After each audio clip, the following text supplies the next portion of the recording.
xamante ni Sénégal loolu lañ ñu nawee woon ci àddina ñun dañ joxoon cër suñuy institution dañ joxoon cër borom kër gi le père de la nation nit ñi rus nañu sax yëkkati ay kàddu jëmale ko ci moom. Je ne peux pas comprendre comment est-ce que un premier ministre peut se permettre de parler du président de la République moom mi nga xam ne mooy antichambre de la présidence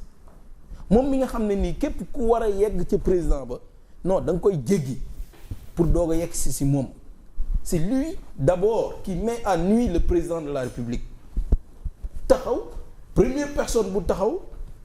président di dox di ñëw mu naan waajim toogal sëñ Gundoo ngay ñëw. Manque de respect c'est pas envers son ami c'est pas son poulain mais envers le Sénégal la République beneen bi aujourd'hui il est arrivé des fois yoo xam ne moom mooy génn tontu waa Pastef ne leen bu leen foog nii pour ñooñu doog a mën a yem pour doog a mën a xam ne dañu war a respecter le président de la République aujourd'hui on nous dit que ni dañ ko yokkal ndombal tànk maanaam il doit être plus puissant que le président de la République alors si je comprends très bien foofu lañ jëm que les Sénégalais sachent tout simplement que ni on aura un régime boo xam ne nii c'est le président de la République mooy dogal parce que gis nañ fi nag des décrets yu génn à la présidence nommé ay nit moom mu ne ñii duñu leen fa bàyyi ñii duñu jël poste et jusqu'à présent jëluñu poste on peut citer des noms mais fan lañ nekk il faut tout simplement que ni ñoom ñu xam raison garder ñu xam ni la République a des valeurs des règles qui les régissent donc mënuñu au bon vouloir d'une seule personne ñu transformer la République mu nekk genre état parti comme ñoom ni ñu koy waxee que le président se déplace ñëw ca parti ba ñu waxtaanee décision yi jëlee ko fa tegee ko ci place publique bi woo naa ko woo seede fu ñu toog man ak moom ñu wax ci lii loolu doy la da nga toog ak jaakaarloog àddina xamal àddina ni Sénégal amul autorité pour une première fois dans l'histoire moo tax tey suñu président ñun suñu biir réew bu fi amul cër bi mu war a am bu génnee ci bitim réew dajeek ay moromam président ban cër lañ koy jox au nom de quoi ñu war ko mën a jox cër d'abord il n'est pas président remplirul pleinement ses fonctions loolu lañ koy wax le président Diomaye déggatuloo sax ñu naan ko président Diomaye wala son excellence le président de la République doo ko dégg Diomaye lañ koy wax Bassirou dégg nañ fi ay député yu taxaw télé di wax carrément ne Bass ak Sonko Bass moo tooñ di wax ay wax yoo xam ne nii mais ñii yan genre nit lañ sénégalais yi nañu xam ni li ñu def c'est pire que des erreurs nekkul erreur tout simplement man dama naan ni yàlla moo ñu sanctionné te benn côté il y a une émission où j'ai été passé ñu ñuy wax ne bon Pastef dafa commencer jël doole est-ce que c'est pas sûr que dinañ jël élection yi ma ne leen le seul malheur que je souhaite à ces gens-là c'est d'être à la place du président Macky Sall pour ñu doog a xam ki yenn li mu yenn lu mu doon dañ naan ndax balaa ngaa xas sa baay balaa ngaa juger sa baay na nga sol dàll yu mu sol mbaxane bi mu sol dox li mu dox nga xam fi mu teg woon lan la li mu yenn lu mu doon. nekk à l'œuvre pour nga doog a comprendre wax la mais nag malheureusement aujourd'hui nous voyons que c'est les étudiants qui sont attaqués avant les étudiants ñan la ñu attaqué la presse bi leen fal presse bi leen topp fépp te pourtant depuis avènement wu Adji Sarr ba keroog ñuy dem présidence de la République Sonko musul woote conférence de presse point de presse lay def wala mu def vidéo direct jàllale ko ci net bi pour mu am alternative moom ak journalistes yi ñu poser ko question mu tontu defatu ko woon il dictait aux journalistes da leen di dicter ay volontaires ñu koy jàllale et duñ ko gis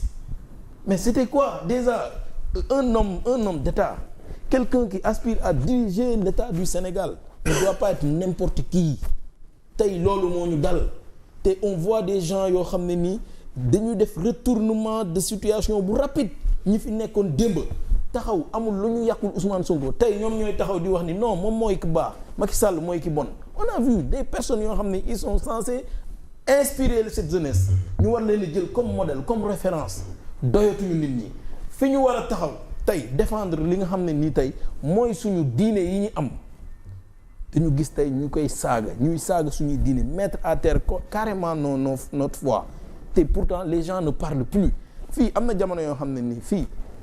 munoo taxaw ci télé wala ci rajo nga taxaw wax ci sëñ Touba wala wax ci Maam Malick wala wax ci église bi dara te doo gis ñu def la lynchage gis naa fi ay professeur wala ay nit yoo xam dañ doon taxaw rek di joxe seen idée ñu jàpp leen di leen di dóor ci mbedd. mais bu ñu dellu see ci contexte bi est-ce qu'on peut continuer à croire ci promesse de rupture yi déjà ak promesse d'acquis yi nga xam ne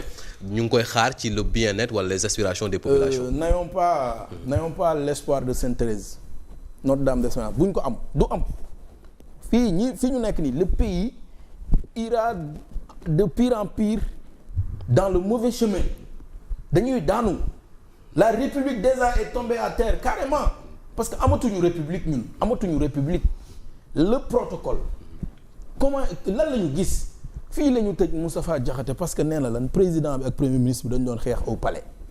ñu tëj ko parce que commissaire Keïta ñu tëj fi Moustapha Diakhaté parce que qu'est-ce qu'il a dit que c'est des gougnafiers qui dirigent ce pays ñu tëj ko ñu gis fi nit bu taxaw jàpp président de la république saaga ko ndey vidéo yaa ngi fii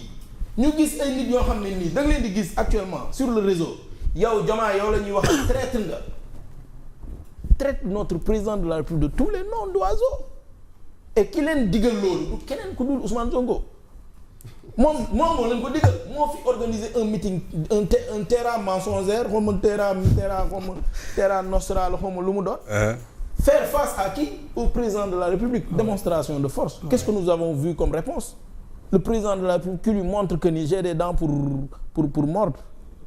génne fii presque 5000 hommes génn def démonstration pour lui montrer que ni la République elle est là. mais nag fii ñu toll nii bu Sénégalais yi nekkee je sais pas dañ leen a xërëm laay wax xaw ma lu leen dal. les Sénégalais ne se reconnaissent plus de telle sorte que lii xew nii yëpp ba tey ñu ngi continuer di naan ña fa newoon ñoo yàq réew mi tu es là depuis presque plus de 6 ans ngay wax ay wax yoo xam ne ni amul benn wax boo xam ne ni dëgg la amul loo fi waxul loo jiiñul fii ñi fi newoon amul. tu as parlé d'un compte qui a plus de 1000 milliards. un compte fekk nañu benn compte boo xam ne ci ñoom kenn ci ñoom moo ko moom. kenn ci ñoom merci beaucoup. kenn ci ñoom bu am plus de 1000 milliards. oui loolu la. doo rus nga ñëw assemblée xamoo looy def lu dul taxaw naan compte kaa xaw ma lan ak. di mais kii kan la yat et puis aucun respect pour les Sénégalais à l'hémicycle s'il vous plaît à l'hémicycle 14e législature amul lu ñu fi déggul parce que c'était des députés qui se chamaillaient entre eux. Le gouvernement se permet d'aller à l'hémicycle et d'être le chef de l'hémicycle ñoom ñoo fay dogal et puis taxaw ci kanamu àdduna ñëpp di la seetaan ngay xastante parce que un député vous a parlé franchement nga taxaw fa naan kii mooy yambar kii mooy lii moom la bi nga xam ne sénégalais yi ñu ngi lay xaar ci l'essentiel. Ousmane Sonko et son gouvernement ñoom le régime là ça doit être juste un passage éphémère. Aujourd'hui ce qu'il demande au président Diomaye c'est de démissionner. Notre dañ koy demander mu bañ a nekk candidat en 2029 pour jox Ousmane Sonko mu ñu daaneel foofu comme ça. celui qui a prêté serment pour 5 ans. pour ay question d'amitié ñun ñoo toog ñoo waxante bu yéegee day dox 2 ans wala président de transition pour après ñu former ñu organiser élection prochaine non mais ñii nañu tëddi nelaw. mu ngoog Silva bu FDR ki nga xam ne moom Michel Silva alors Boubacar Cissé acteur politique.